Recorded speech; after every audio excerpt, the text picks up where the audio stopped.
같이 기도하시겠습니다.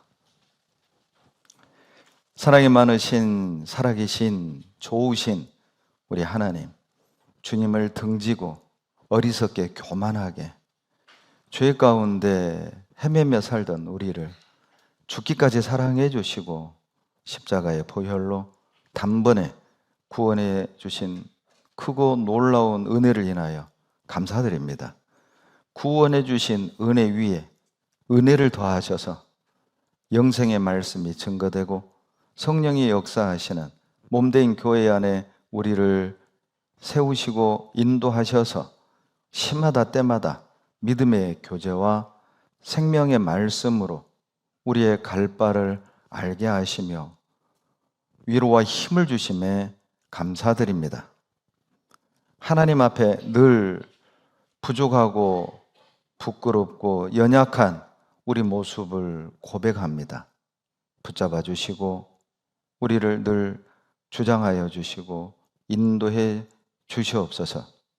말씀을 옳게 분별하고 자신을 주께 드리기를 힘쓰는 하나님의 자녀가 되게 도와주시옵소서. 늘 말씀에 순종하고 주님만으로 만족하는, 주님의 마음을 시원케 하는 일꾼 되게 도와주시옵소서. 죄와 구별되게 하시고 늘 깨끗한 그릇으로 예비되어 주님 쓰시기에 합당한 그릇이 되도록 하나님 도와주시기를 간구드립니다. 멀리 외국에서 복음 위에 수고하시는 선교사님들과 그의 가족들도 보호해 주시고 특별히 우리 평택과 후원 관계를 맺고 있는 캄보디아 시엠닉 교회, 멕시코 에스카르세가 교회, 칠레 이끼께 교회도 든든히 세워주시고 주님을 알지 못하는 그 나라의 많은 불쌍한 영혼들에게 주님의 구원의 복음이 힘있게 증거되도록 도와주시옵소서. 학예 수양회를 준비하는 모든 손길 위에 영육간에 강건케 하시고 지혜와 총명을 더하셔서 철저히 준비해서 이번 학예 수양회를 통해서도 많은 영혼이 구원을 얻어 하나님께 영광이 되고 우리 모두에게 기쁨이 되도록 축복해 주시옵소서. 저희 평택교회도 이번 학예 수양회 참석 목표를 922명으로 기도하고 있습니다. 많은 형제 자매들이 같은 마음 한 뜻이 되어 동참하여 선을 이루고 또 이번 수양회를 통해서 우리의 신앙이 더욱 성장하는 기회가 되게 은혜 베풀어 주시옵소서. 병상에 계시는 주의 자녀들 위로해 주시고 치료해 주시고 다시 한번 함께 교제하며 복음을 위해 헌신할 수 있는 기회를 허락해 주시옵소서. 이 시간 성령께서 듣는 모든 이들의 마음을 감화시켜 주시고 생각과 삶을 변화시켜 주시옵소서.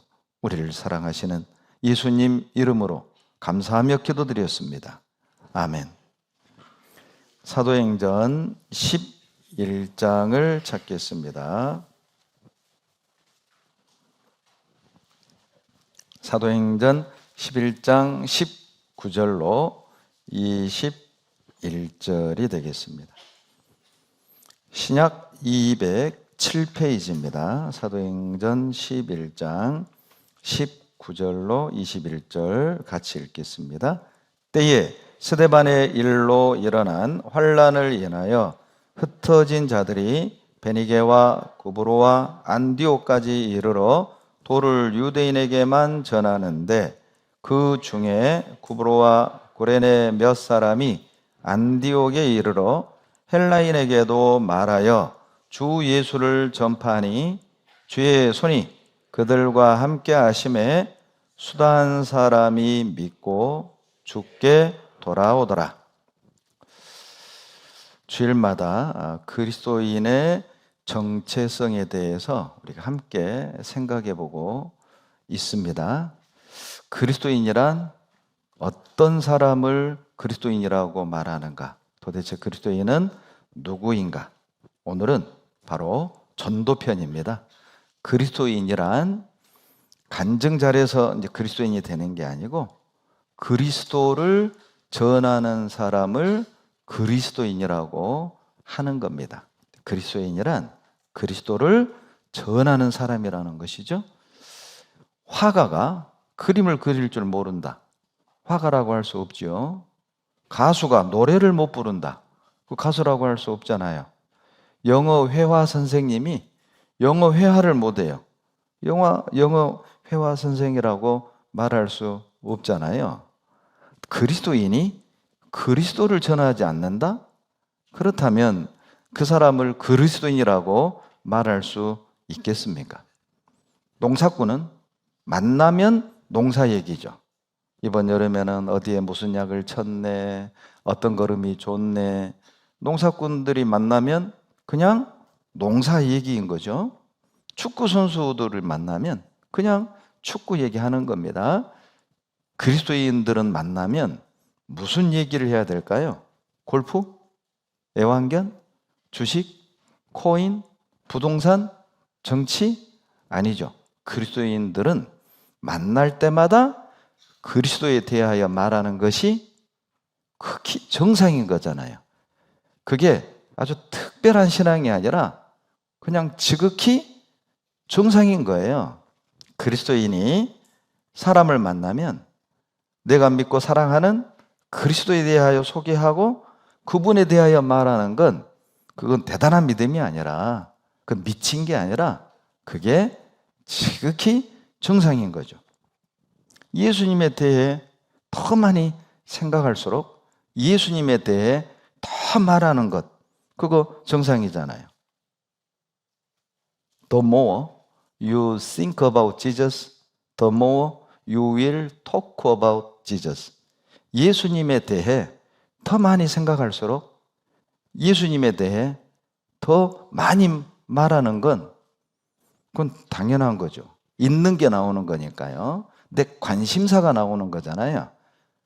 그러니까 속에 주식이 들어있는 사람은 입 열면 주식이 나올 거고 부동산이 들어있는 사람은 입 열면 부동산 나올 거고 주님이 들어있는 사람은 입 열면 예수님 나올 거 아니에요.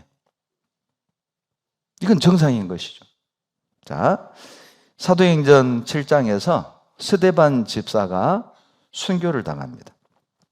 그리고 그때부터 이제 본격적으로 교회가 핍박을 받기 시작을 해요. 그래서 본문에 11장 19절에도 때에 스데반의 일로 일어난 환난을 인하여 흩어진 자들이 스데반 집사 순교 직후에 이제는 본격적인 핍박, 본격적인 고난이 시작이 된 겁니다.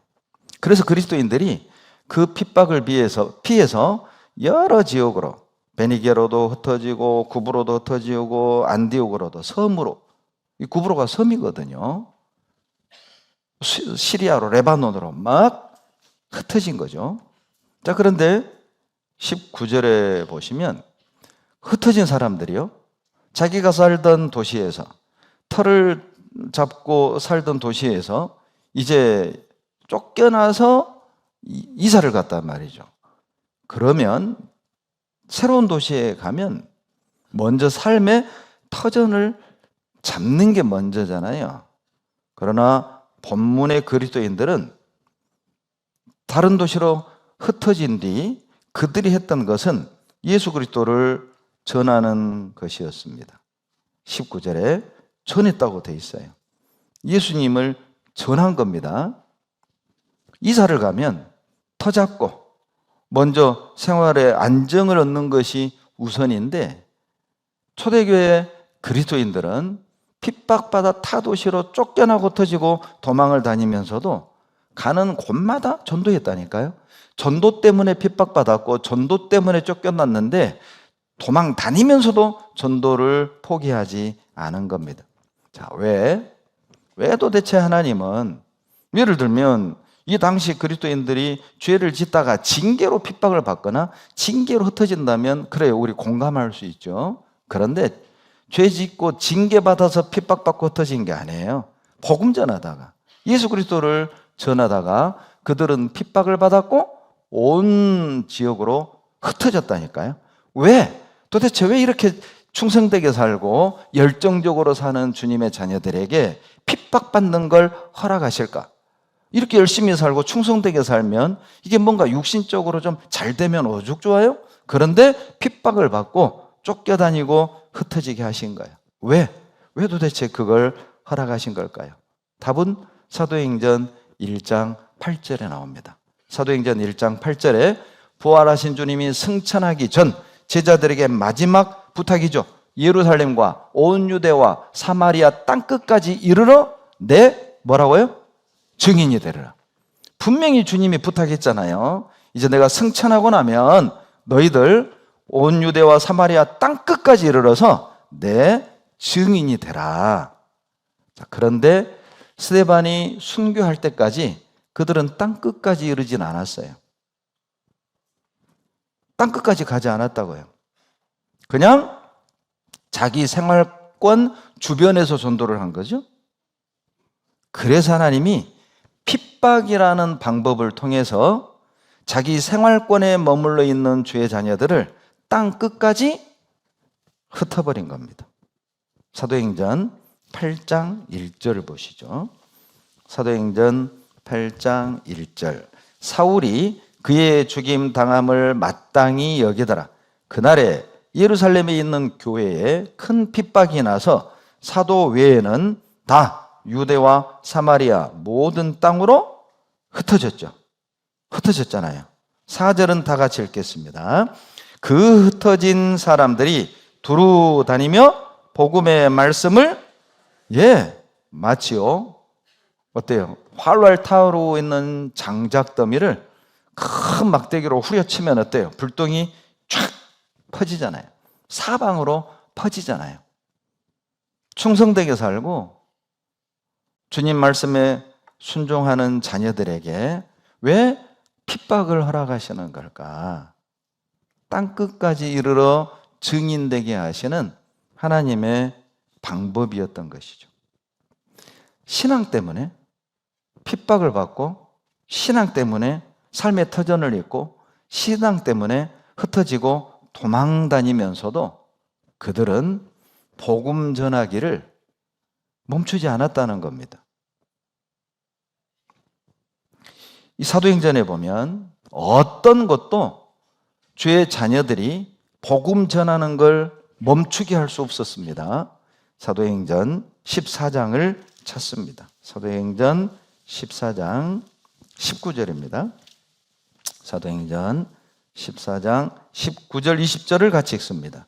유대인들이 안디옥과 이고니온에서 와서 무리를 초인하여 돌로 바울을 쳐서 죽은 줄로 알고 성 밖에 끌어내치니라. 제자들이 둘러섰을 때에 바울이 일어나 성에 들어갔다가 이튿날 바나바와 함께 더베로 가서, 여러분 방금 읽은 이 본문 보면서 어떤 마음이 느껴지세요? 머리에 그림을 그려보셨습니까? 루스드라 성에서 바울이 복음을 전하고 있는데 그 소문을 들은 유대인들이 안디옥과 이고니온이라는 도시에서 루스드라까지 쫓아왔어요. 복음 전하는 바울 때려 죽이려고. 그리고 루스드라 성에서 복음 전하고 있는 바울을 본 겁니다. 그리고 주변에 있는 돌을 집어서 후려치기 시작한 거예요. 돌을 던졌습니다. 얼마나 많은 돌을 맞았던지 피투성이가 되고 기절을 해버린 거예요. 돌을 던진 유대인들도 이거 죽었다고 생각을 하고 성 밖에 시신 버리는 곳에 그냥 바울을 내팽개친 겁니다. 버렸어요. 소식을 들은 제자들이 뛰어왔습니다. 한 발 늦은 거죠. 그리고 피투성이가 되어 죽은 줄 알았던 사도 바울 옆에 서 있는데 정신을 차리고 일어나는 거예요. 자, 피투성이가 되고 일어난 바울이 했던 행동이 뭐죠? 1번 다른 도시로 튀었다. 2번 잠수 탔다. 3번 루스드라 성에 다시 들어가서 복음 외쳤다. 몇 번? 3번이에요. 머리에 그려지세요? 나 같으면 어떻게 했을까요? 우리 같으면 어떻게 했을까요? 사람들이 볼 땐 미친 거예요. 저 정도 되면 좀 자중도 하고, 몰라요, 형제들도 좀 심하다 이렇게 말했을지. 여러분 참 이 부분을 깊이 생각하셔야 됩니다. 우리는 주님을 위해 열정을 가지고 충성되게 행하는 주의 자녀들을 향해서 저 형제는 좀 지나쳐, 저 자매는 좀 오버가 심해. 그러나 주님은 바울을 한 번도 책망하지 않았어요. 바울이 정상인 거거든요. 돌팔매질이 바울을 멈추게 못했습니다. 돌팔매질도 전도의 열정을 막지 못했습니다. 이것이 그리스도인이죠.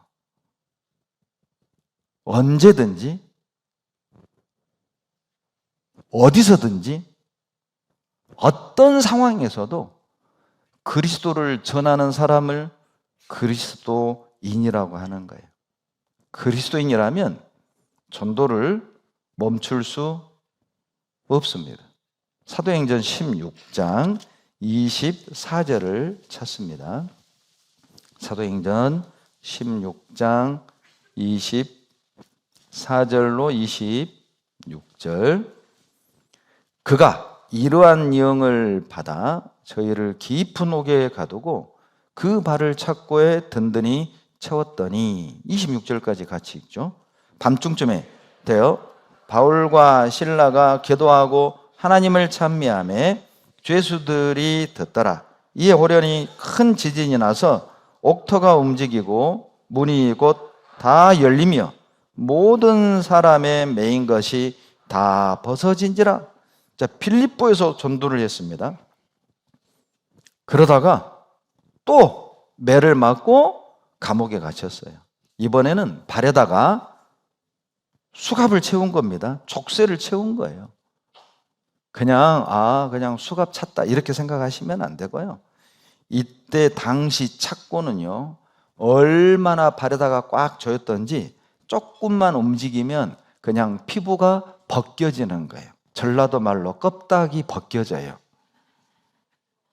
고통이 극에 달하는, 그러니까 꼼짝 못하게 만들어 놓은 것이죠. 움직이지 못하게, 딴 생각 못하게. 그런데 죄 짓다가 잡혀서 징계받고 매를 맞는 게 아니라 복음 전하다가 매를 맞고 감옥에 갇힌 바울은 원망하는 게 아니에요. 후회하는 게 아니에요. 야, 내가 괜히 구원받아가지고 이렇게 힘들게 사네. 야, 내가 구원받은 이후에 되는 게 없어. 실제 그렇죠? 바울은 사도행전 9장에서 예수님을 만나 구원받기 전까지는 속된 말로 잘 나간 사람이었습니다. 우리나라로 말하면 국회의원급이었잖아요. 우리나라로 말하면 서울대 출신이고 법조인이었고 신망받던 젊은 학자여 정치인이었다니까요. 그런데 그가 사도행전 9장에서 예수님을 만나고 구원받은 후부터 어때요? 이 가는 곳마다 돌에 맞고 매를 맞고 감옥에 갇히고, 세상적으로 말하면 지금 되는 게 하나도 없잖아요. 직장에서 쫓겨난 거죠. 쉽게 얘기하면. 명예는 어때요? 저 예수쟁이 됐다고, 예수쟁이라고, 저 이단에 빠졌다고. 유대인 입장에서는 예수님은 이단이니까요. 저거 구원파에 빠졌다고. 예수님 이름 자체가 구원이잖아요. 그런 비난과 조롱을 당하는 겁니다. 그런데 감옥에 갇혀서 바울이 했던 건 신세한탄이 아니었습니다. 찬양이었어요. 감옥에서 찬양을 불렀어요. 더 놀라운 건 찬양을 부르는데 착고가 풀리고 그리고 옥문이 열렸습니다. 참 은혜로운 교훈 아닙니까? 여러분, 우리를 옥죄고 우리를 감옥처럼 딱 답답하게 가두는 어떤 그 상황을 벗어나는 방법은 감사의 찬양이라니까요. 그 속에서 감사해봐요. 그 속에서 찬양해봐요. 풀어지는 겁니다. 나오는 거죠. 왜 하나님이 복음을 전하는 바울을 감옥에 갇히게, 그것도 빌보 감옥에 가두게 만들었을까요? 피하게 해줄 수도 있잖아요. 잡으러 올 때 미리 알려줄 수도 있잖아요. 그런데 왜 감옥에 갇히게 했을까요? 아니, 감옥에 들어가서 옥문 열어줄 거면 처음부터 안 들어갈 수도 있게 할 수 있잖아요. 그런데 굳이 감옥에 들어가게 했고 굳이 거기서 옥문을 또 열어서 나오게 하는 거예요. 이유를 아시겠어요? 왜 바울이 감옥에 갇혀야만 했냐면 감옥에 갇혀야 간수장이를 만날 거 아니에요. 바울이 감옥에 갇혀야 간수장이가 구원받을 거 아니에요. 왜 우리를 감옥에 가두게 하는 걸까요? 그 감옥에 나를 만나야만 구원받는 영혼이 있다니까요. 왜 우리에게 그런 고난을 주시는 걸까요? 왜 우리에게 그런 감옥처럼 답답한 상황을 허락하시는 걸까요? 그 감옥과 같은 답답한 상황을 대처하는 그 우리의 모습을 통해 누군가가 구원받을 사람이 있으니까 우리에게 답답한 현실, 감옥 같은 현실, 괴로운 현실을 하나님이 허락하신다니까요. 그렇다면 우리가 지금 겪고 있는 그 고난은 하나님의 또 다른 계획, 또 다른 섭리일 수 있어요. 아파야 누군가는 구원받는 거예요.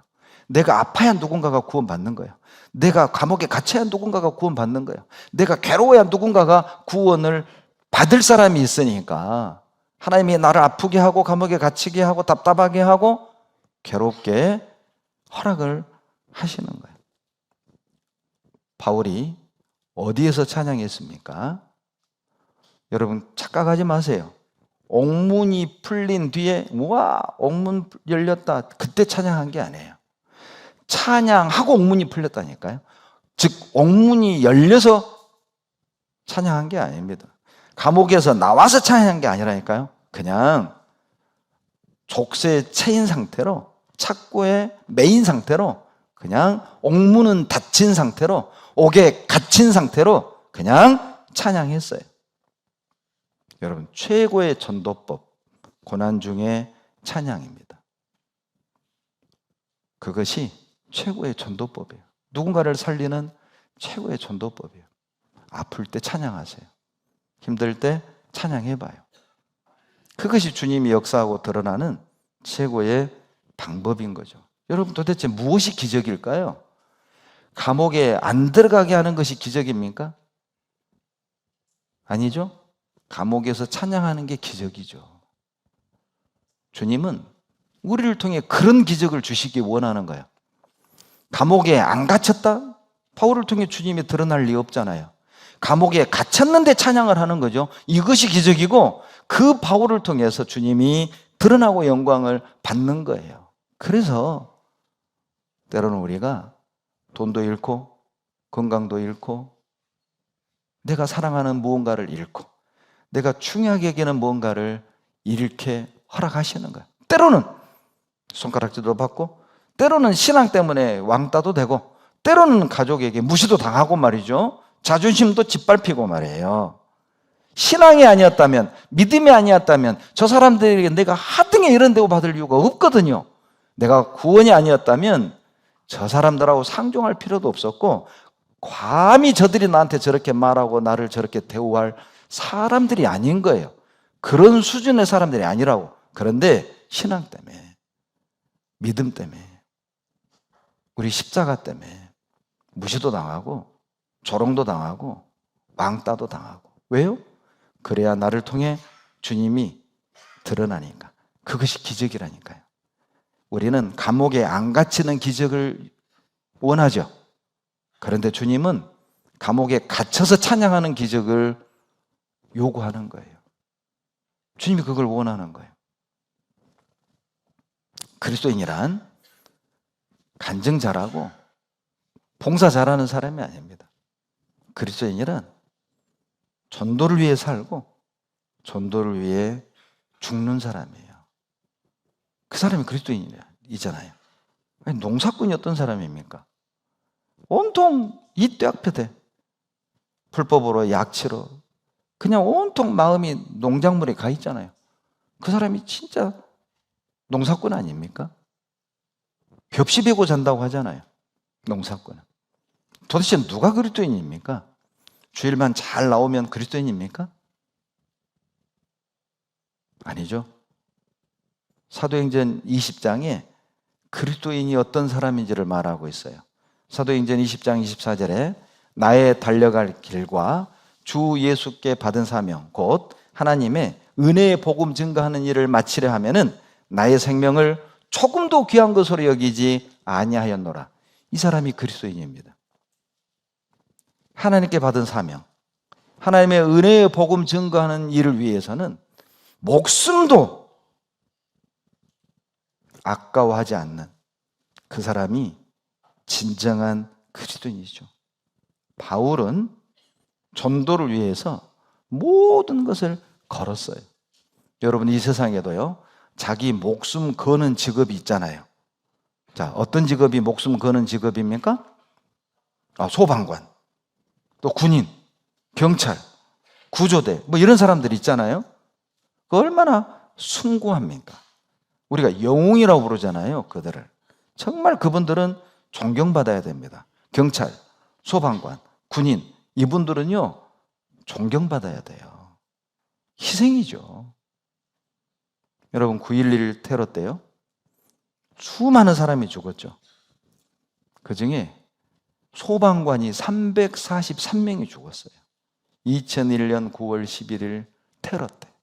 쌍둥이 무역센터 빌딩이 무너지기 직전 폭탄에 의해 연기가 좌우하고 먼지가 펄펄 날리는 그 속에서 수많은 사람들은 무너져가는 빌딩을 등 뒤로 하고 뛰어 도망가는 거예요. 그러나 소방관들은요, 산소통 메고 그 뿌연 먼지 속으로 들어가면서 외쳤습니다. 빨리 도망가세요. 빨리 멀리 피하세요. 다른 사람들에게는 도망가라고 외치고 자기들은 먼지 속에 들어갔잖아요. 그리고 무너진 겁니다. 343명이 그 자리에서 죽었어요. 그것도 아름다운 일이죠. 여러분, 그거보다 더 아름다운 일이 어떤 겁니까? 전도죠. 인간이 할 수 있는 일 중에 가장 아름다운 일, 가장 숭고한 일, 가장 영웅적인 일은 지옥 갈 영혼을 지옥에서 건져내는 겁니다. 죄 가운데 소망 없이 헤매는 영혼들을 생명의 길로 삶의 목적을 찾고 살아야 할 이유를 깨닫게 하는 거예요. 여러분, 그것만큼 숭고하고 아름다운 일 있을까요? 그리스도인이란 전도를 위해 모든 걸 아낌없이 투자하는 사람이에요. 왜 그렇게 해야 됩니까? 대충 전도하면 안 돼요. 주 예수께 받은 사명 곧 하나님의 은혜의 복음 증거하는 일을 마치라 하면은 대충 하면 안 돼요? 근데 생명을 조금도 귀한 것으로 여기지 않을 정도까지 해야 됩니까? 왜 그렇게까지 해야 됩니까? 이유가 있습니다. 우리가 전도를 해야만 이유가 있어요. 그것은 전도하지 않는 건 죄예요, 죄. 야고보서 4장 17절에 이러므로 사람이 선을 행할 줄 알고도 행치 아니하면 뭐라고요? 죄니라. 선을 행할 줄 알고도 행치 않는다면 여러분, 그거 죄입니다.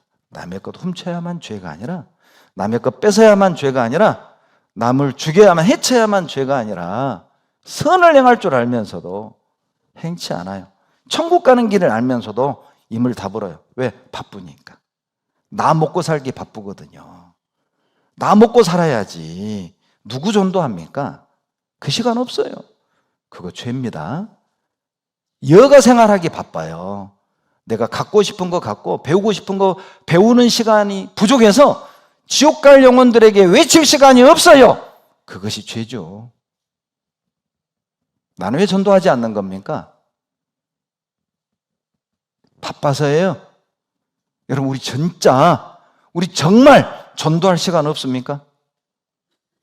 내 가족에게 전도할 시간이 없습니까? 내 친구에게 외칠 시간이 없습니까? 그래서 전도하지 않는 겁니까?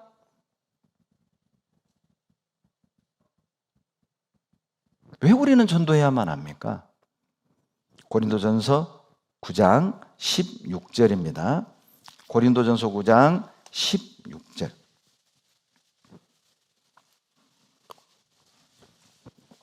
같이 읽겠습니다. 내가 복음을 전할지라도 자랑할 것이 없으면 내가 부득불 할 일임이라. 만일 복음을 전하지 아니하면 내게 화가 있을 것이미로다. 복음을 전하고도 할 말이 없는 이유는 당연히 할 일을 한 거예요. 그런데 만약 복음을 전하지 않으면 화가 있어요. 벌을 받아요. 왜요? 복음을 전하지 않는 건 죄입니다. 죄. 여러분 직무유기 죄 있죠? 직무유기가 죄입니다. 사전을 찾아봤더니 맡은 일이나 책임을 다하지 않고 방치하는 것, 그게 직무유기예요.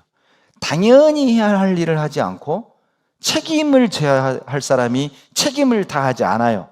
그거 직무유기입니다. 그거 죄입니다. 실제 미국에서 교통사고 현장에 신고를 받은 구급대원이 출동을 했어요. 구조 작업을 하다가 핸드폰이 울렸네요. 자기 애인하고 통화하는 겁니다. 통화하는 사이 사고자가 죽었습니다. 그리고 소송이 붙었습니다. 유죄로 판명이 난 거예요. 구급대원이 죽어가는 영혼을 보고 먼저 살려야 되잖아요. 전화 받는 거예요. 그러다가 죽었어요. 이거 죄거든요. 위급한 상황에서 무엇이 먼저 할 일입니까? 사람 살리는 게 먼저잖아요. 자, 내 주변에 수많은 영혼들이 지옥을 향해 걸어가고 있습니다. 무엇이 먼저입니까? 집장만입니까? 빚 갚는 겁니까? 내가 하고 싶은 일입니까? 배우고 싶은 겁니까? 갖고 싶은 거 갖는 겁니까? 누리고 싶은 거 누리는 겁니까? 우리 아이들 좋은 학원 보내는 겁니까? 남들보다 더 좋은 옷, 더 좋은 집에 사는 겁니까? 더 타고 싶은 차를 타는 그것이 우선입니까? 왜 전도하지 않는 거죠? 전도할 시간이 없는 겁니까?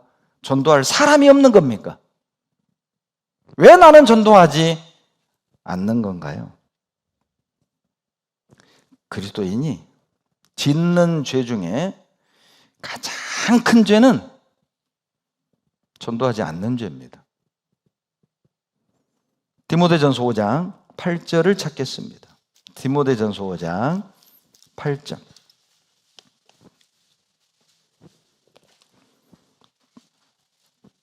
디모데전서 5장 8절 같이 읽습니다. 누구든지 자기 친족, 특히 자기 가족을 돌아보지 아니하면 믿음을 배반한 자요 불신자보다 더 악한 자니라. 불신자보다 더 악한 죄. 가족에게 전도하지 않는, 사랑하는 친구들에게 전도하지 않는, 그것은 믿지 않는 죄보다 훨씬 큰 죄예요. 제가 아는 어떤 형제가 대학을 가면서 교제를 떠났습니다. 그리고 이방인처럼 살았어요.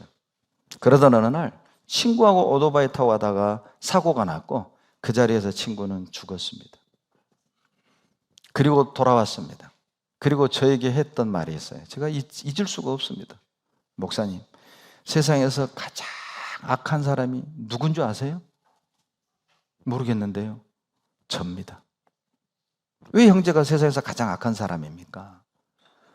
저는 구원받았고 천국이 있는 것도 알고 지옥이 있는 것도 알고 천국 가는 길도 아는데 내가 친구를 끌어서 복음으로 인도했어야 되는데 나는 친구 따라서 세상으로 가서 같이 죄 짓다가 친구가 죽었다고. 내가 가장 악한 사람이라고. 세상에서 가장 악한 사람은 전도하지 않는 그리스도인입니다. 몰라서 전하지 않았다면 몰라서 그랬다 쳐요. 전도할 사람이 없어서 말을 못했다면 그럴 수 있죠. 전도할 시간이 없어서 전도를 못했다? 그럴 수 있죠. 그래요. 그러면 나는 전도할 시간이 없는 겁니까? 그래서 나는 전도할 사람이 없는 겁니까? 그래서 나는 천국 가는 길을 몰라서 입을 다물고 있는 겁니까? 열왕기하 7장 8절을 찾겠습니다. 열왕기하 7장 8절입니다. 열왕기하 7장 9절을 찾겠습니다. 7장 9절 같이 읽습니다. 문둥이가 서로 말하되 우리의 소위가 선치 못하도다. 오늘날은 아름다운 소식이 있는 날이오늘 우리가 잠잠하고 있도다. 만일 밝은 아침까지 기다리면 벌이 우리에게 미칠지니 이제 떠나 왕궁에 가서 구하자 하고, 아람 군대가 사마리아를 쳐들어온 겁니다. 그리고 사마리아를 삥 둘러 포위했어요. 아사 작전이죠. 굶겨 죽여버리겠다는 거예요. 진짜 아사 직전까지 갔어요. 그런데 하나님이 기적적인 방법으로 아람 군대가 어떤 군대의 발자국 소리로 듣고, 이게 스파이 보내가지고 다른 나라 군대가 도와주러 왔나 보다. 기겁을 하고 모든 걸 버리고 다 도망갔습니다. 자, 그런데 사마리아 성 안에 있던 이 문둥이들은 이게 성 안에서 뭐 굶어 죽던, 나가서 칼 맞아 죽던, 죽는 건 매 한 가지, 먹고 죽은 귀신은 넘어갑니다. 귀신이 뭘 먹어요? 이게 이제 그래 먹고나 죽자 하고 성 밖을 나왔네. 웬걸요? 아람 군대가 하나도 없는 거예요. 먹을 것이 널브러져 있어서 정신없이 먹다가 이 문둥이들이 그제야 정신이 딱 돌아왔어요. 야, 오늘날 아름다운 소식이 있는 날인데 우리만 알고 우리만 배불리 먹다가 만약에 내일 아침 해가 뜨면 이 광경을 다 백성들이 목격할 텐데, 그러면 우리 맞아 죽는다. 이것들이 알고도 말을 안 해? 니들 걸 먼저 챙겨? 이거 책임 피할 수 없다. 벌 받는다. 그리고 이 문둥이들이 먹다가 멈추고 성으로 뛰어들어가 외치는 거예요. 먹을 것 있다고. 아람 군대 도망갔다고. 여러분, 이 당시 문둥이는 무시당했습니다. 문둥이는 격리됐잖아요. 문둥이는 대부분 거지였어요. 저 어렸을 때도 5일 장만 되면 뒤집어 쓰고 천을 둘둘 마른 문둥이들이 구걸하러 도망다니는 광경을 많이 봤다니까요. 제가 살던 고향에 문둥이촌이 따로 있습니다. 갱생원이라는. 따로 있었어요. 그리고 우사무소 직원은 문둥이들 잡으러 다니고, 예나 지금이나 이 대접을 받지 못하는 환자들이었다니까요. 무시당하고 천대받고. 자, 그런데 이 문둥이들은 자기들을 무시하고 천대했던 그들을 향해 가서 외친 거예요. 굶어 죽어가는 사람에게 아름다운 소식이 뭐겠습니까? 먹을 거 있다잖아요. 빚 때문에 죽겠는 사람에게 아름다운 소식이 뭐겠습니까? 비탄감 됐다. 지옥 갈 죄인에게 아름다운 소식이 뭘까요? 너의 죄를 단번에 영원히 용서했다. 우리는 그 아름다운 소식을 알고 있는데 잠잠하면 그 벌이 우리에게 임하지 않을까요?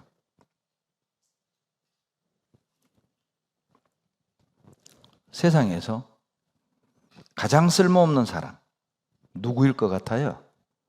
전도하지 않는 그리스도인입니다. 여러분, 포도나무는요, 포도 맺는 거 말고는 쓸데가 없어요.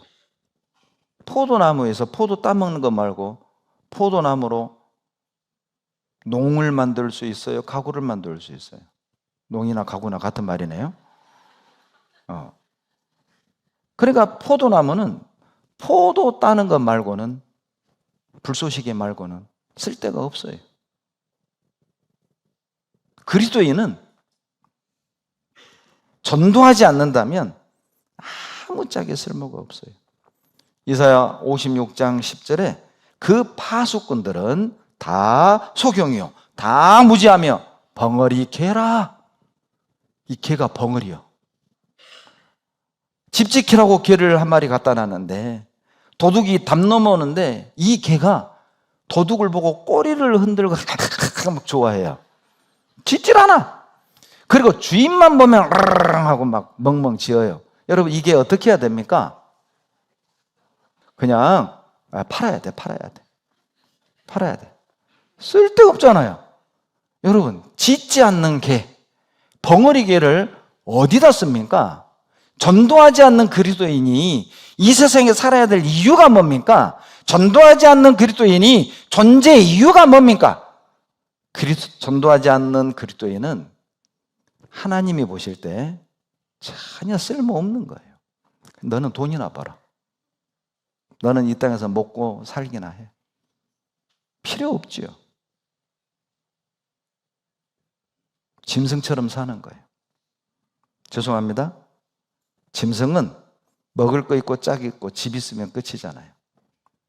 그리스도인이 고작 먹는 거, 집, 입는 거, 자식 키우는 거, 그것 위에 산다면 짐승과 뭐가 다릅니까? 내가 짐승과 차이점이 뭔데요?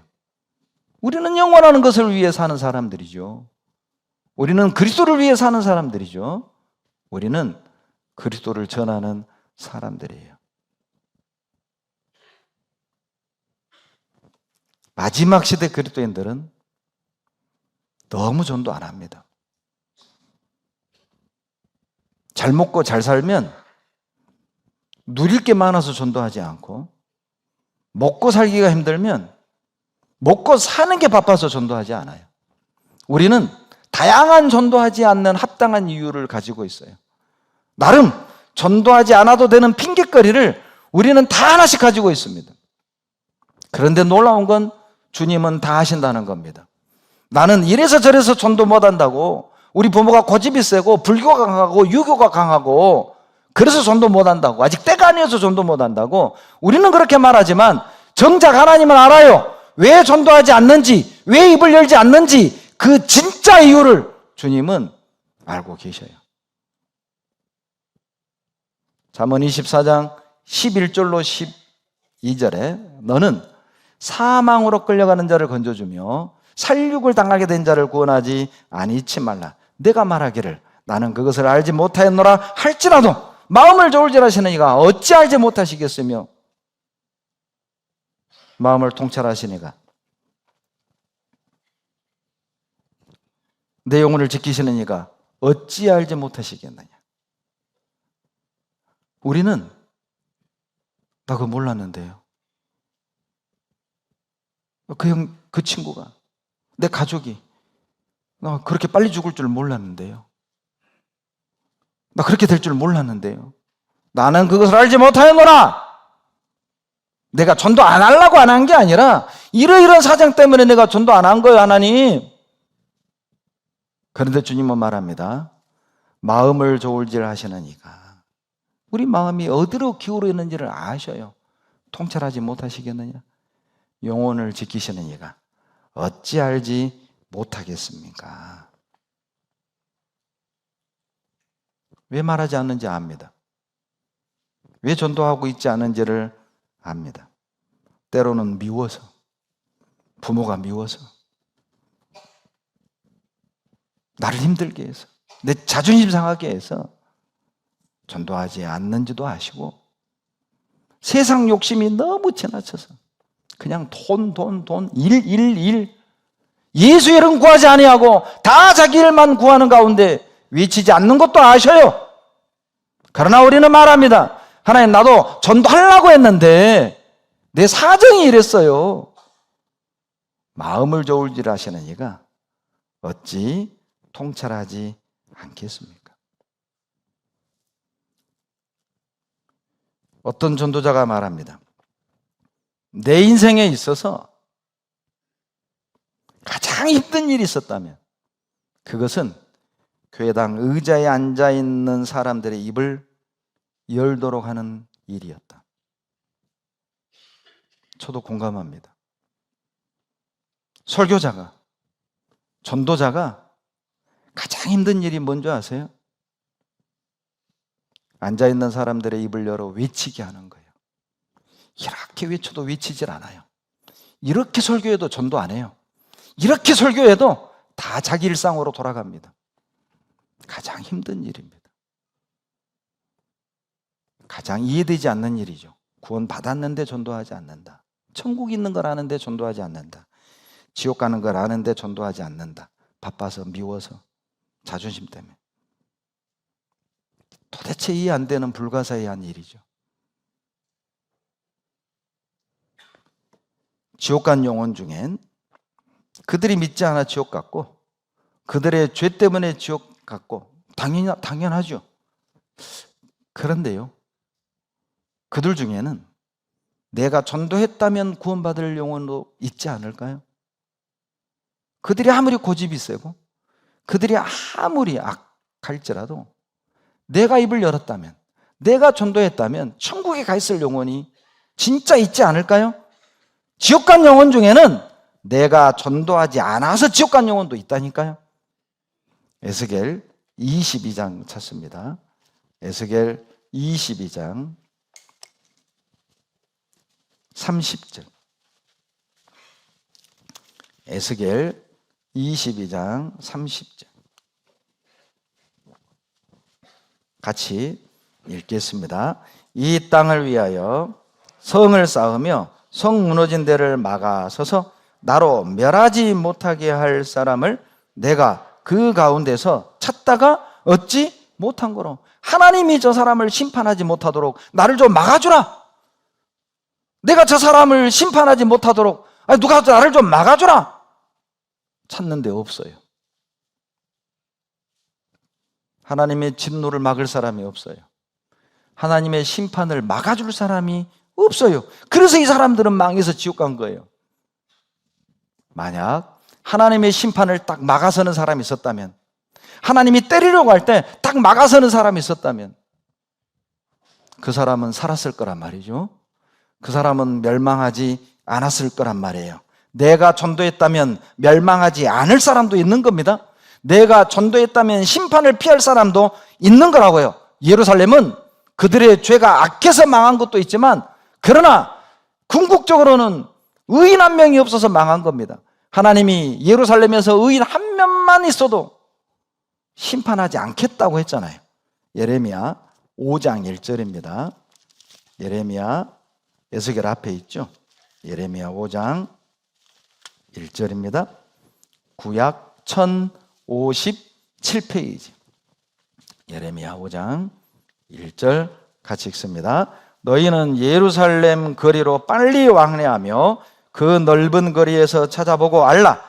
너희가 만일 공의를 행하며 진리를 구하는 자를 한 사람이라도 찾으면 내가 이 성을 사하리라. 예루살렘이 공의를 행하고 진리를 찾는 한 사람만 있었다면 예루살렘은 망하지 않았습니다. 결론은 예루살렘이 망한 이유는 그들의 죄 때문이 아니라 의인이 없기 때문에 망한 거예요. 소돔 고모라가 망한 것은 그들이 동성애로 죄가 가득 찼기 때문이 아니라 의인 10명이 없어서 망한 거잖아요. 창세기 18장 32절에서 의인 10명만 있어도 하나님이 심판하지 않겠다고 했잖아요. 아브라함은요, 자기 조카 롯이 소돔 고모라에 들어가서 수년을 살았기 때문에 설마 내 조카 롯이 전도 10명 안 했겠냐. 자기 부인, 2딸, 2 사위, 그리고요 또 사돈들 10명 되잖아요. 설마 내 조카 롯이 자기 2딸, 2 사위, 양가, 사돈들 전도 안 했겠냐? 했겠지. 그러니까 10명. 웬걸? 결국 2딸과 롯 3사람만 나왔잖아요. 차라리 하나님 의인 3명이 있으면 살려줄랍니까? 3명이라고 했었어야 해요. 여러분, 우리 교회에 의인 몇 명 있을까요? 우리 교회에 의인 몇 명 있을까요? 창세기 18장 32절을 우리 가정에다가 적용시켜 보세요. 내 집안에 진리를 사모하는, 도를 찾는 사람 한 사람만 있어도 우리 집안 사람 안 망한다니까요. 주님을 사랑하고 십자가를 사랑하고 복음을 위해 살고자 하는 열정을 품은 한 사람만 있으면 우리 가족 살려주는 거예요. 전도할 거니까. 그 사람이 여기 앉아있는 나여야 하잖아요. 내 가족 중에 여기 앉아있는 사람이 지금 나밖에 없잖아요. 그러면 내가 입을 열지 않는다면 누가 내 가족을 살려줄까요? 누가 내 가족을 향한 심판을 막을 수 있겠습니까? 여기 앉아있는 나밖에 없어요. 오늘날 많은 영혼이 망하는 이유도 전도하는 그리스도인이 없기 때문일 거예요. 예레미야 8장 20절에 추수 때가 지나가고 여름이 다하였으나 우리는 구원을 얻지 못한다 하는도다. 예레미야 8장 20절 말씀입니다. 추수 때는 지나가는데 여름은 다 해가는데 누구 하나 우리를 거두드릴 사람이 없어서 우리는 구원을 얻지 못한다. 전도해주는 사람만 있었다면 구원받았을 텐데 누군가 나에게 외치기만 했다면 나는 믿었을 거라고. 그런데 외쳐주는 한 사람이 없었던 거예요.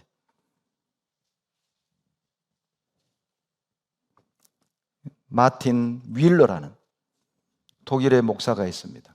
2차 대전 당시 목사였습니다. 그 사람이 꿈을 꿨습니다. 하나님의 심판대 앞에 줄을 서 있는데 이 목사님 뒤에서 누군가 외치더랍니다. 하나님 억울합니다. 내가 왜 지옥 가야 됩니까? 나는 하나님을 몰랐습니다. 하나님이 말했습니다. 모르긴 뭘 몰라? 뒤에 있는 사람이 이렇게 대답을 한 거예요. 하나님, 나에게 전해주는 사람이 한 사람이 없었습니다. 누군가 나에게 전해줬다면 나는 이 비극을 저지르지 않았을 거라고. 뒤통수에서 외치는 그 소리를 듣고 마틴 니밀런 목사가 깜짝 놀래 돌아봤어요. 히틀러였던 겁니다. 그렇게 외치는 사람이 히틀러였어요. 놀래서 깼습니다. 그리고 그는 설교 시간에 외쳤어요. 히틀러가 지옥 간 것은 그리스도인이 전도하지 않았기 때문이다.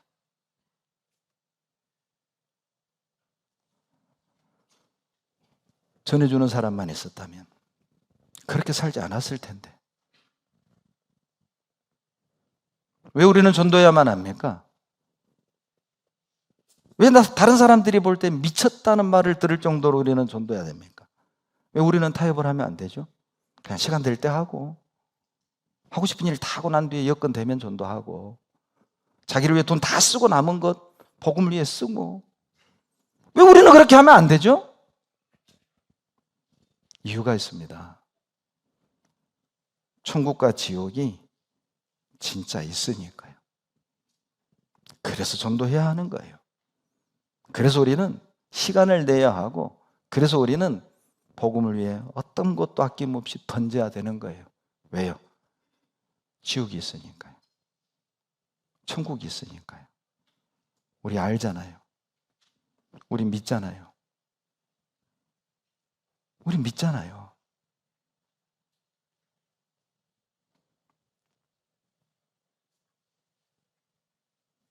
지옥에 대해 가장 많이 말씀하신 분이 예수님입니다. 마태복음 10장 28절입니다. 마태복음 10장 28절.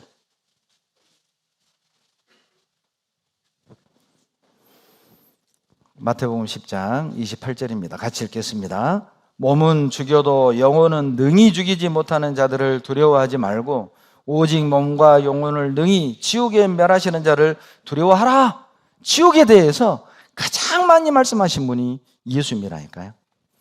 여러분, 죽은 뒤에 영혼이 지옥 가는 겁니다.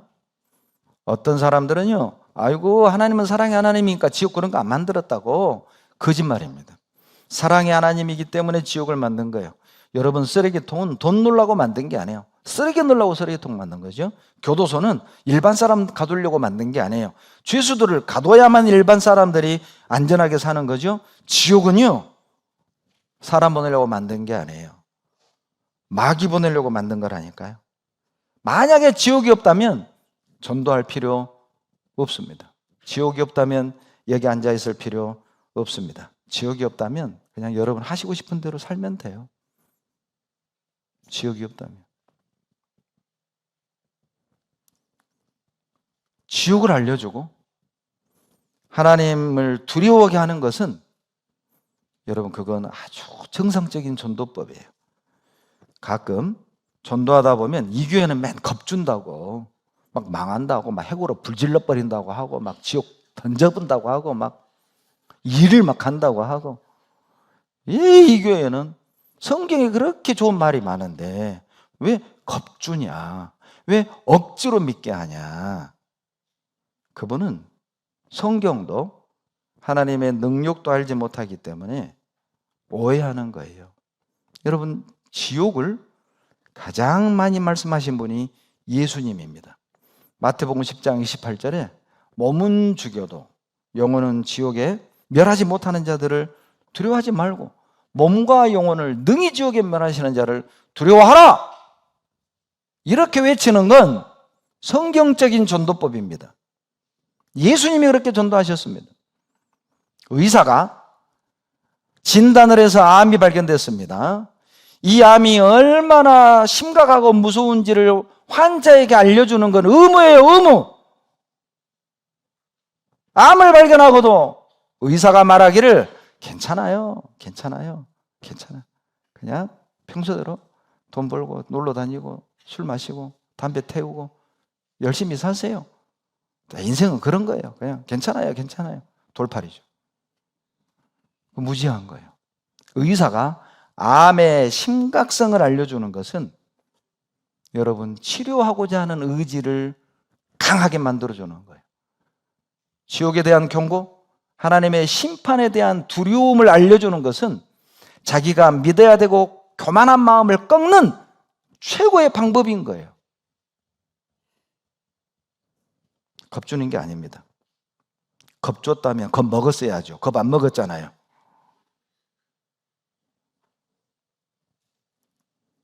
예수님은 실제 지옥 간 사람을 말씀하셨습니다.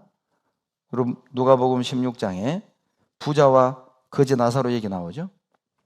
거지 나사로는 죽어서 천사들에게 받들려 아브라함의 품에 들어가고 부자도 죽어 장사됨에 저가 음부에서 고통 중에 눈을 들어 아브라함의 품에 있는 나사로를 보고 죽은 뒤에 가는 곳이 있다고 말하고 있습니다. 죽음으로 끝이라고 말하는 게 아니라 나사로는 죽은 뒤 천사들의 품에 받들려 천국으로 들어갔고 부자는 죽어서 음부에 들어가 고통을 받았다고 말하고 있어요. 죽음 뒤에 가는 영원한 두 곳의 세상이 있다고 주님은 직접 말씀하셨어요. 그래서 우리는 전도해야 되는 겁니다. 왜요? 천국도 있고 지옥도 있으니까요. 고린도후서 12장 4절 같이 읽습니다. 그가 낙원으로 이끌려가서 말할 수 없는 말을 들었으니 사람이 가히 이르지 못할 말이로다. 바울은요, 본인이 천국에 직접 갔다 왔거든요. 그런데 본인이 갔다 온 얘기로 하면 반감 살까 봐 삼자 얘기처럼 하는 거예요. 내가 아는 어떤 사람이 14년 전에 천국에 갔다 왔는데 천국에 가서 어떤 말을 들었는데 이 땅에는 없는 말을 들었다. 표현할 수 없는 말을 들었다. 아마 천국에 가서 쓰는 말이 따로 있을 것 같아요. 한국어는 아닌 것 같아. 히브리어는 분명히 아니에요. 헬라어도 아니에요. 왜냐하면 바울은 헬라어, 히브리어 다 썼잖아요. 못 알아먹는 말을 했단 말이죠. 바울은 천국을 갔다 왔습니다. 그래서 바울은 목 내놓고 전도한 거예요.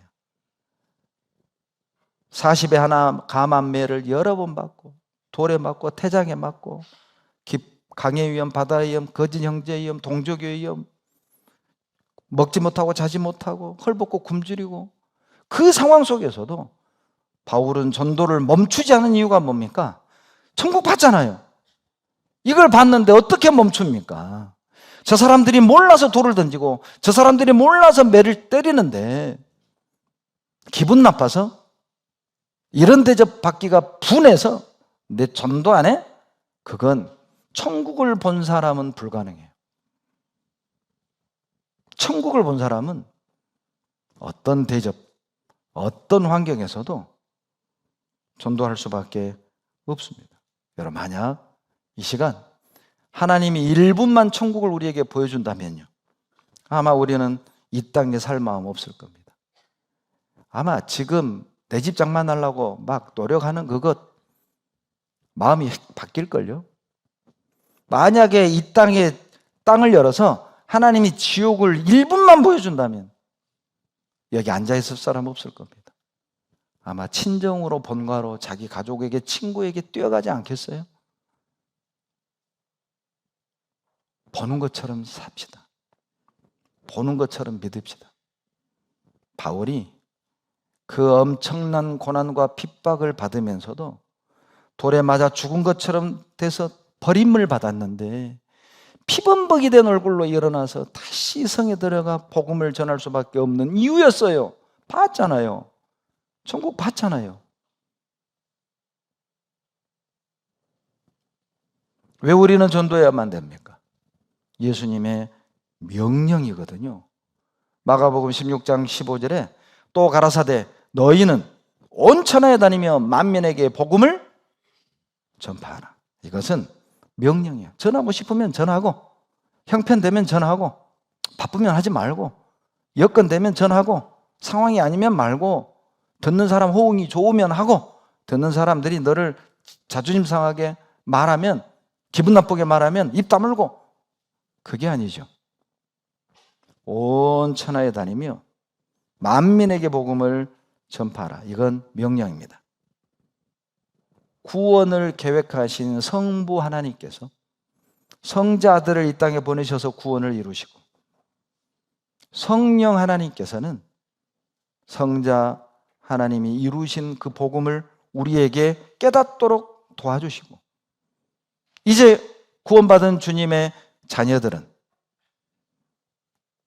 주님이 이루신 이 구원을, 성령이 깨닫게 해주신 이 복음을 우리는 전해야 되는 거예요.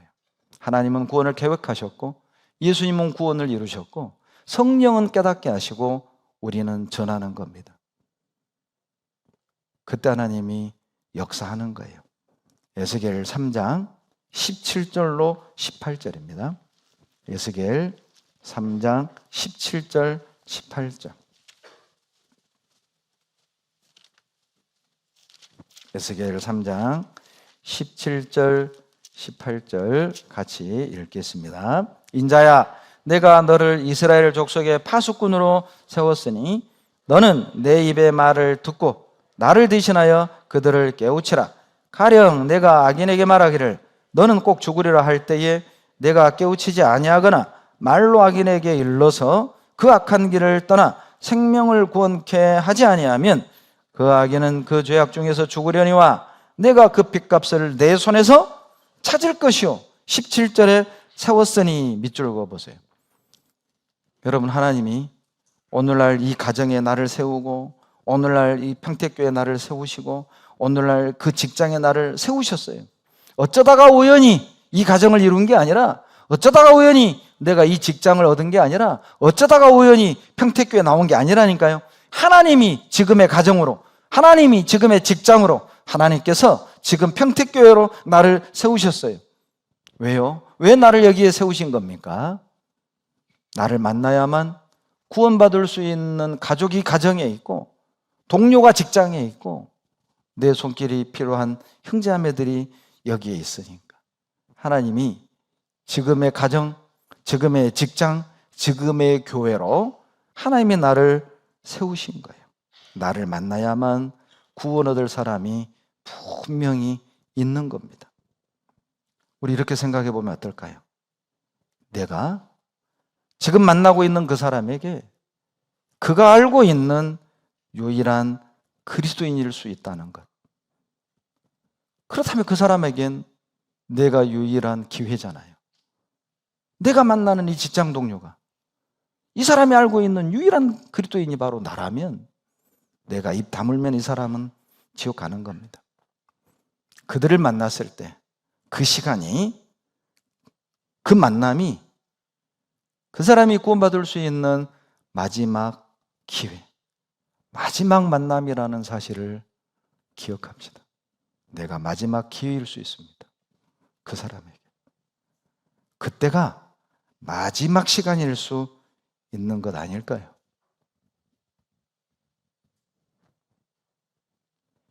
내가 아는 어떤 자매는 이성교제를 하고 있었습니다. 이방인하고. 그 이방인하고 만나면 좋아요. 사랑하니까. 근데 마음은 늘 괴로워요. 전도해야 되는데, 이러면 안 되는데, 알면서도 보고 싶은 마음이 너무 강하니까 이성교제를 하고 있었어요. 그러다가 학예수양회를 갔다 와서 마음을 잡았습니다. 내가 전도해야지. 구원받기 전에는 내가 만날 수 없어. 나 때문에 구원 못 받을 수 있어. 그 생각으로 이제 DVD를 딱 준비를 해놨습니다. 내일이면 만나서 전해주려고.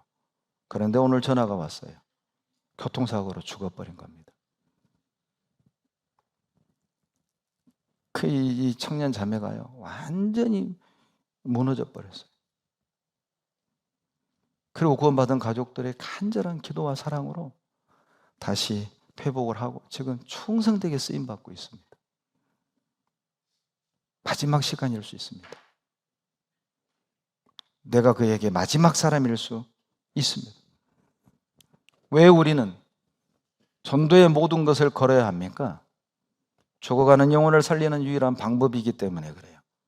여러분, 지옥 가는 영혼, 지옥 가는 내 가족, 지옥 가는 내 친구, 지옥 가는 내가 사랑하는 그 사람들을 살리는 다른 방법이 있으면 얘기해 주세요. 전도가 유일합니다. 그래서 전도에 모든 걸 걸어야 돼요. 고린도전서 1장 21절입니다. 고린도전서 1장 21절. 고린도전서 1장 21절.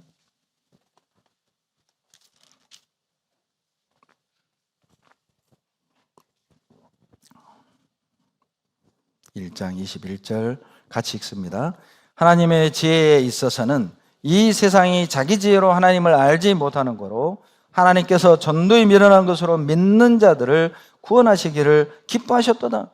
사람들이 볼 때는 우리가 전도하는 이것이 참 미련스럽게 보일 수 있어요. 무슨 신문 보여주고 뭐 영상 보여주고 하나님을 그냥 뭐 보고 믿냐고, 순수하게 믿어야지. 그 사람들이 우리를 볼 땐 전도하는 이 방식이 미련스럽게 보일 수도 있죠. 그런데 사람들이 미련하다고 생각하는 그 전도를 통해서 하나님은 믿는 자들을 구원하십니다. 죽어가는 영혼을 살리는 유일한 방법이에요. 그것이 전도죠. 최근에 멕시코 어떤 선교사님이 저희 평택교회를 다녀가셨습니다. 이런저런 얘기를, 교제를 나누는데 지금 그 교회가요, 이 교도소 전도가 너무 잘 돼가지고 교도소 안에 교회가 있대요. 남자 교도소에 30명이 구원받아서 모이고 있고, 여자 교도소에 70년형 받은 여자가 그 형을 70년을 살아요. 결론 안에서 죽으라고 말이죠. 그런데 이 악질 이 죄수가 구원을 받고요, 전도 해가지고 여자 교도소에도 지금 복음이 활발히 전해진대요. 그 계기가 뭐냐? 이 선교사님이 만든 소책자 하나 때문에. 어떻게 만들었냐고, 어떻게 만들게 됐냐고 물었더니, 아니 이 선교사님이 눈물이 글썽이는 거예요. 코로나 기간에 사람들은 코로나에 걸려 막 죽어나가고, 이 멕시코 사람들 그 깡촌 시골에서 전도했나 봅니다. 사는 것도 너무 불쌍하고, 그런데 저렇게 병으로 죽어가는 걸 보면서 너무 불쌍하더라는 것이죠. 근데 자기가 아무것도 할 수 없다는 것에 너무 괴로워서 기도하는 중에, 그래, 내가 못 가면 복음을 보낼 수 있잖아. 책을 만든 거예요. 소책자 조그마한. 그리고 자기 사비로 그 소책자를 만들어서 길거리에서 뿌리기 시작했어요. 뿌리기. 그리고 그것을 본 어떤 사람이, 그게 이제 교도소 쪽으로 연결이 돼가지고 그렇게 교도 전도가 시작이 됐다는 거예요. 처음에는 정말 막 무서웠대요. 막 문신해. 그리고 막 교도관들도 비웃고, 교도관들이 비웃었대요. 목사님 가면은 안녕, 안녕, 안녕, 왔어? 안녕? 이렇게 막 비웃었대요. 비꼬고. 그래도 했답니다. 비웃든 말든 그래도 했대요. 그리고 그 죄수들이요, 감옥에서 구원받고 기다리는 거 기다려. 와서 전해주라고. 가면 다 안아준대요. 그 죄수들을. 무기징역에, 사형수에, 70년형에. 막 물어봤더니요, 납치살인. 구원받은 자매가. 구원받기 전 얘기입니다. 이 교회는 그리스도인이 막 납치살인 구원받기 전 얘기라니까요. 그 죄 때문에 70형을 받고 옥살이 하다가 구원을 받은 거예요. 그리고 막 복음을 전하는. 그것이 유일한 방법입니다. 70년형 받은 죄수에게 뭐가 소망이겠어요? 감옥 안에서 평생을 살다가 죽어가는 그들에게 도대체 무엇이 소망이겠습니까? 십자가입니다. 예수 그리스도입니다. 복음입니다. 놀랍지 않습니까? 교도소 안에 있는 사람도 행복하게 만들 수 있는 게 복음이에요. 인간의 형법으로는 그 흉악무도한 죄수들을 어떻게 계도할 수가 없어요. 그런데 십자가는, 복음은, 예수 그리스도는요, 우리가 전하는 이 복음은 그 늑대들을 양으로 바꾸는 거예요. 교도소 안에 교회를 만드는 거예요. 우리는 그걸 가지고 있어요. 내가 전도하지 않으면 그 영혼들은 살 길이 없습니다. 마태복음 16장 19절에 내가 천국 열쇠를 내게 주리니 내가 땅에서 무엇이든지 매면 하늘에서도 매일 것이요 내가 땅에서도 무엇이든지 풀면 하늘에서도 풀리리라. 놀랍지요? 여러분, 우리 열쇠 가지고 있어요. 천국 열쇠를 우리가 가지고 있다니까요. 우리가 풀면 풀리는 거예요. 내가 잠그면 잠기는 거예요. 우리가 내 가족에게, 친구에게, 이웃에게 복음 전하면 천국문 열리는 거고, 내가 입 다물면 천국문 딱 닫히고 지옥문 열리는 겁니다. 놀랍지 않습니까? 열쇠를 내가 쥐고 있는데 그 천국문을 열 겁니까? 닫을 겁니까? 너무 바빠서 문 못 열어주겠어요? 내가 이 땅에 하고 싶은 일이 너무 많아서 세상 일하느라고 내 가족이 천국 들어가도록 문을 못 열어주겠어요? 문 열 시간이 없어요? 영혼을 건지는 일보다 더 중요한 일은 없습니다. 영혼을 건지는 것보다 더 가치 있는 일은 없습니다. 그래서 우리는 전도해야만 하는 거예요. 여러분, 우리 하나님 앞에 섰을 때 후회할 일은 하지 맙시다. 사도행전 20장 26절로 27절입니다. 사도행전 20장 26절로 27절 같이 읽겠습니다. 이 말을 사도행전 20장 26절로 27절 같이 읽겠습니다. 그러므로 오늘 너희에게 증거하노니 모든 사람의 피에 대하여 내가 깨끗하니 이는 내가 꺼리지 않고 하나님의 뜻을 다 너희에게 전하였음이니라. 솔직히 저는 이 말씀 앞에 저는 이렇게 말할 수 없습니다. 하나님, 나 모든 사람의 피에 대하여 나 무죄합니다. 나 솔직히 모든 가족에게, 내 모든 친구에게, 내가 아는 모든 이들에게 하나님, 나 할 만큼 했어요. 나 전도할 만큼 했어요. 믿지 않는 건 그들 책임이에요. 나 책임 없어요. 나는 그들의 심판에 대하여 무죄합니다.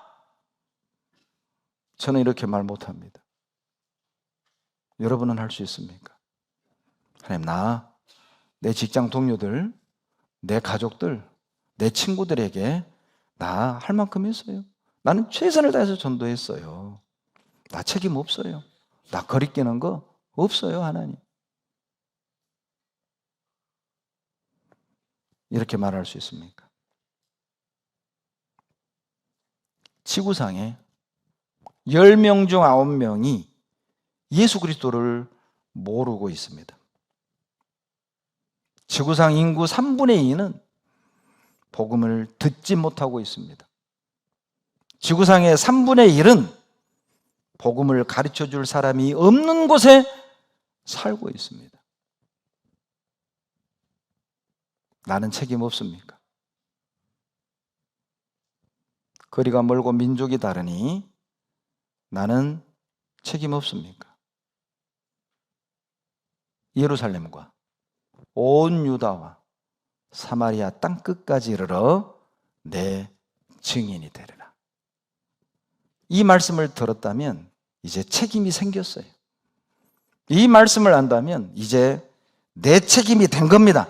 지구상의 3분의 1이 복음을 들을 수 없는 곳에 살다가 그들이 복음을 듣지 못하고 멸망을 당한다면 이젠 내 책임이죠.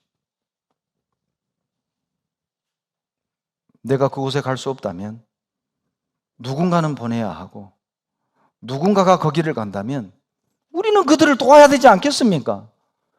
우리 도대체 왜 일을 하고 왜 돈을 버는 겁니까? 자식들을 한번 잘 키워보고 싶어서요. 떵떵거리고 한번 살아보고 싶어서요. 여러분, 가난이 한이어서 그 한많은 가난에서 벗어나고 싶어서 우리 그렇게 일을 하는 겁니까? 그렇게 돈을 버는 겁니까? 고작 그것이 내가 이 땅에서 하는 목적입니까?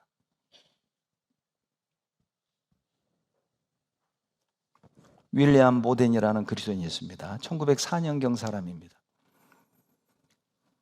백만장자입니다. 고등학교를 졸업하고 중동을 여행하다가 비참하게 죽어가는 그 사람들을 보고 아버지에게, 부모에게 편지를 썼어요. 어머니, 아버지, 저는 평생 복음을 전하다가 죽겠습니다. 편지를 보내고 자기 성경 제일 뒤에다가 No reserve, 지체 없음. 그리고 돌아와서 예일 대학을 졸업을 했습니다. 굴지의 대기업에서 러브콜이 있었습니다. 거절하고 프리스턴 신학대를 들어갔습니다. 거절하고 나서 성경 그 밑에다가 No retreat, 후퇴 없음. 그리고 신학을 졸업하고 중국 선교를 향해 배에 올라탔어요. 이집트에 와서 풍토병에 걸려 한 달 만에 시름시름 앓다가 죽었습니다. 그를 아는 사람들이 비아냥거렸습니다. 하나님의 뜻이 아니었는데 자기 열심으로 가다가 죽었어. 헛짓한 거야. 그런데 그의 품에서 성경이 발견됐고 표지 끝 가장 밑에 No regret, 후회 없음. 누가 후회하는 겁니까? 중국에 선교하러 가다가 풍토병에 걸려 중국 땅을 밟아보지도 못하고 죽은 윌리엄 보덴이 헛살았습니까? 자, 여기에 호의호식하는 우리는 아주 성공적으로 잘 산 그리스도인입니까? 우리도 주님의 심판대 앞에 서게 될 겁니다. 우리의 삶은 분초 단위로 계산되어지겠죠. 무엇 하다가 왔느냐? 무엇을 위해 살다가 왔느냐? 그 많은 시간과 물질을 어디에 쓰다가 왔느냐? 그 젊음과 너의 건강을 어디에다가 투자하고 왔느냐? 후회하지 맙시다. 바울은 죽기까지, 죽는 순간까지 전도했습니다. 사도행전 28장 30절로 31절입니다. 사도행전 28장 30절로 31절 다 같이 읽겠습니다. 바울이 온 이태를 자기 셋집에 유하며 자기에게 오는 사람을 다 영접하고 담대히 하나님 나라를 전파하며 주 예수 그리스도께 관한 것을 가르치되 그 많은 사람이 없었더라. 여러분, 좀 밋밋하지 않아요? 좀 이상하지 않아요? 어떻게 책 한 권 끝이 이렇게 끝나요? 끝난 느낌이 안 들잖아요. 뒤에 뭔가 더 나올 것 같죠? 끝! 이게 없잖아요? The end 이게 안 나와요? 끝날 분위기가 아니죠. 사도행전은 끝난 게 아닙니다. 지금도 사도행전은 이어지고 있어요. 사도행전 29장은 우리가 쓰는 겁니다. 사도행전 29장은 내가 쓰는 거예요. 끝난 게 아닙니다. 자, 나의 사도행전은 어떻게 쓰고 있습니까? 2잡, 3잡 하느라고 지쳐서 가족도 만나지 못하더라. 한번 친정에 전도하러 갔다가 된통 자존심 상한 뒤에 삐져가지고 두 번 다시 집을 찾지 않더라. 남편에게 전도했다가 이혼하자는 공포스러운 말을 듣고 입을 20년째 딱 닫았더라. 나의 사도행전 29장이 그렇게 기록되기에는 부끄럽잖아요. 먹고 살기 바빠서 여가 생활하느라고, 애완견하고 노느라고, 애완견 가꾸고 투자하느라고, 화초 키우고 마당 꾸미느라고, 차 튜닝하느라고, 외제차 계속 바꾸느라고 정신없이 할부하다가 전도할 시간도 없고 교제할 시간도 없고. 내 사도행전 29장을 그렇게 마무리하시겠습니까? 전도는 여기에 있는 나만 할 수 있어요. 전도는 거듭난 자만 할 수 있는 겁니다. 누구도 내 가족을 전도할 수 없어요. 여기 앉아있는 구원받은 나만 할 수 있는 겁니다. 그리스도인이란 간증자라는 사람이 아니라 그리스도를 전하는 사람입니다. 스스로에게 물어봅시다. 나는 그리스도인입니까? 기도하겠습니다. 사랑이 많으신 하나님, 도와주십시오.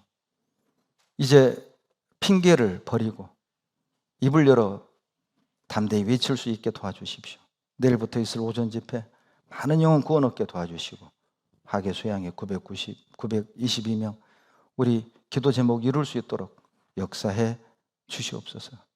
게으르고 또 나태한 우리의 마음을 일깨워 주시옵소서. 예수님 이름으로 기도드렸습니다. 아멘.